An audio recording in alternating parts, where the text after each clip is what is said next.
Welcome back. We're here to look ahead to Saturday's Premier League game between Chelsea and Crystal Palace. Might as well start with Chelsea. Finally got their first win of the season at the third attempt, but certainly wasn't without incident. No, not at all. It was a superb game for the neutral to watch, wasn't it? You thought when Chelsea, they went 2-0 up, you thought finally they're back to the Mourinho Chelsea. We know that they're just going to see the game out. Fortunate with Morrison's penalty. It wasn't the best penalty from him. I have to say a decent save from Courtois. Left his legs out there just in case he did go down the middle. So a decent save from him, but for West Brom to bounce back, that was really impressive for him. But from a Chelsea point of view, they just can't let those leads nearly slip the whole time. They were quite fortunate not to draw that game in the end and to get their first win of the season finally. Hasn't been a good start to the season for them, it really hasn't. As you say, a very incident-packed game. Terry obviously getting sent off after getting subbed the week before that, so he was actually playing quite well in the game before that. Rondon had a good game for West Brom, but Terry was having a decent game. There was speculation over whether he'd start. In the end, it was Cahill who got dropped. So Terry did start and he played quite well, but obviously they're going to miss him now for the next few games through suspension. That'll be a blow, and it's just not going right for Chelsea at the moment. They did get that win. It was a big win for them, I think. Mourinho said after the match that he thought people wanted Chelsea to lose. I'm not sure that's particularly true. I think they got a lot of praise for how well they were performing last season, because they looked like a perfectly balanced team. Every member of their team was doing their job, but it hasn't been the case for a lot of the season. Matic, he gave away the penalty. He's been far short of his best. Fabregas has been far short of his best. So it wasn't entirely convincing from them, but to get that first win of the season, it's a very important thing for the champions, and they'll look to build on that now. Yeah, so I don't think Mourinho really mind how it happened as long as they got that first win. And you talk about Matic and Fabregas not performing. Hazard's been quiet as well. Brilliant last season. I mean, Costa's been. I know he got his first goal of the season, but he was quite quiet as well. But the shining light was the debut performance of Pedro, wasn't it? Brilliant debut from him. A fortunate goal to open the scoring. With that big deflection, but then setting up the second goal, and he just looks so bright. He's the sort of player that you imagine will fit well in the Premier League. He's not. You imagine players who don't work quite so well, like a Balotelli who's just lazy, but Pedro coming through at Barcelona like he has, the work ethic those Barcelona players have, he just scurries around everywhere, and it was a brilliant debut from him. So defensively, there's problems with all the Terry stuff and the amount of goals they've conceded, but certainly further forward, if Pedro can provide that outlet, especially with Oscar injured at the moment, Willian not performing, Hazard not performing, Costa not performing, Falcao still looks short of his best whenever he comes off the bench. So if Pedro can provide that spark just to sort of help the other players up there, it could be huge for them. You've got to give Chelsea credit for going and actually getting him, because he looked destined for Manchester United as well. City were also interested, and after the start they had to the season, some people may have preferred a move to City considering Chelsea had started so poorly, but they got him, they got their man, and it looks to be a really shrewd signing. They're looking for John Stones now at the back, and I think that will be another good signing for him. Whether it starts every week at Chelsea remains to be seen. Perhaps with the way the centre-backs have started the season, he will go straight in the lineup, especially with Terry being suspended now.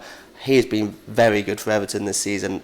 I wasn't really too sure of whether the hype was deserved all through last season, but the start of this season for Everton, he's been so composed against Manchester City for Everton, against arguably the best attacking lineup in the league at the moment. He put in a really good performance up against Aguero, so I think that'd be a fantastic signing for them, and they need something to shore up the defence, because last season as we know, they had the best defensive record in the league, but they've conceded 7 goals in the first 3 games. Only Sunderland have conceded more, and we know how poor defensively Sunderland have been. At home as well, they conceded 2 against Swansea on the opening day of the season after conceding only 9 home goals all last season. So I think something needs to change there, and Stones may be the man to give them the boost. I think it would be a really good signing for them, but certainly for the future, maybe for this season as well. So certainly plenty of problems at Chelsea, but Palace go into this game above Chelsea in the table. 2 wins to their name, and last time out at home to Aston Villa, it was a massive win for them to especially at home, because their home record's been poor. And I think the Villa result, they played all right against Arsenal the week before, but ended up losing there. But I think the Villa game, certainly some real positives from the game. Balassi missed out, and Bakary Sakho came in, and he was really sharp, really bright, got the winning goal as well. Good finish into the far corner. He could have had a couple of others as well. There's a couple of really good saves, and I think it was a really good performance for them. Because Villa went into that. There's quite a decent mood around Villa at the moment. They've had a good, decent enough start to the season, but Palace went there, decent performance, and I think there was the controversy about the disallowed goal, and that could have easily sort of thrown them off a bit. And they then take the lead through Scott Dann, but Villa hit back quite late on, and I think it was just showed really good character from Palace, to go and get that winner. I know it was quite lucky the way Sakho got the ball. It was a stupid pass from the Villa player, but for him to finish it like that, and it's another win for them, 6 points out of 9, and a lot of people tipping Palace for a real run towards the top 6 this season. Yeah, Sakho's just another one of those players that is just so deadly on the counter-attack as well. He, as you say, put in a really good performance, and if they've got the likes of him, Balassi, Zaha, all that pace down the flanks especially, it's no surprise that they're so impressive away from home. It's important for them to get a home win last time out, but away from home is where they were most impressive last season. They picked up more points away than they did at home. I think only 4 teams had a better record than them away from home, and they've won 7 of their last 9 away games. Only Chelsea have beaten them away from home since March, I think it is. So it's easy to see where their strengths lie. It is that counter-attacking ability, and they're so dangerous against teams like that.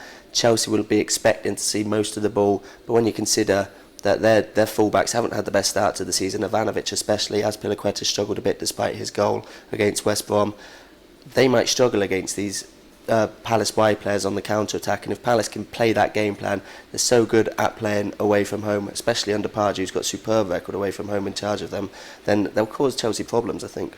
Certainly, I think they'll go into this game maybe thinking that Chelsea could be there for the taking. You know, a lot of problems there, but Chelsea, they'll be desperate to get their first home win of the season. What's your score prediction?